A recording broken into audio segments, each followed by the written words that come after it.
A woman is telling a story only on GMA. Fully accused of groping a woman in that corner store Carolyn case in New York City. Now they're telling their side of the story. ABC's Lindsay Davis sat down with them and has that for us. Good morning, Lindsay. Good morning, Michael. For several months now, many have chuckled at the nicknames created by social media like Coupon Carl or Barbecue Becky, monikers for the white people who erroneously call 911 on black people who aren't guilty of breaking any laws. But last night I sat down with 9-year-old Jeremiah Harvey, and it stopped being funny. It's still hard because I had this lately on my mind, like I can't think nothing more but this. The little boy at the center of the viral video dubbed Cornerstone Carolyn is now sharing just how deeply this moment has impacted him. Sexually assaulted by a child. 9-year-old Jeremiah Harvey was in a Brooklyn convenience store with his mother and little sister last week when Teresa Klein accused him of sexual assault. That's right, the son grabbed my... She then called police. Did you have any idea why the woman said she was going to call the police? A review of surveillance video proved that Jeremiah had not assaulted the woman. His backpack accidentally grazed her. I felt humiliated. She falsely accused you of something. I'm gonna stay right here. Jeremiah says that night he cried out of fear that he or his mother would be taken away by police. Are you concerned that this has permanently scarred Jeremiah?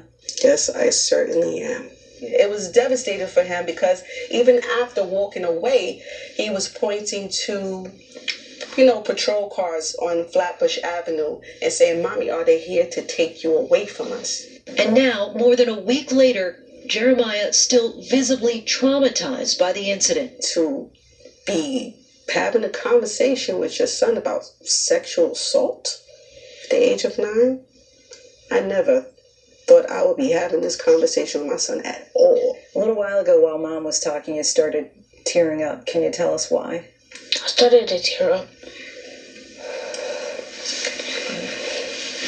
Give me a moment. She had to sit down and explain to me while I was going to bed. That fear that was placed in your heart, Jeremiah, is going to be placed for something great. You're going to be an example for other children, Jeremiah. Do you hear me? As for Klein, after watching the surveillance video, she did issue an apology to Jeremiah. Young man, I don't know your name, but I'm sorry. I accept her apology. I want unity. I don't want no harm brought to this lady. Do you accept her apology? Yes. Yes, I do. Friendship is the key. And Mom, how are you feeling right now? That this is going to take some time. It's going to take a lot of healing. Certainly will. Jeremiah initially said that he did not forgive Teresa Klein. As you can see from our conversation, he has since had a change of heart. He and his mother are hoping that this is going to be a lesson for people, that people are going to learn to be kinder and more accepting. But Jeremiah still has a lot of healing to do. Before this was always just talked about as a hashtag. But what we saw last night was true heartbreak. Yeah. Yes. The impact, and what a mother he has. I Yes. mean, it was beautiful to see her guiding him through this. She was comforting him. He was comforting her. It was really quite an emotional exchange for all of us in the room. And for a 9-year-old, too, just how thoughtful and impressive he was about the whole situation. And too young to have to be dealing with any of this. Exactly. Powerful interview, Lindsay. Thank you. Coming up next, the story.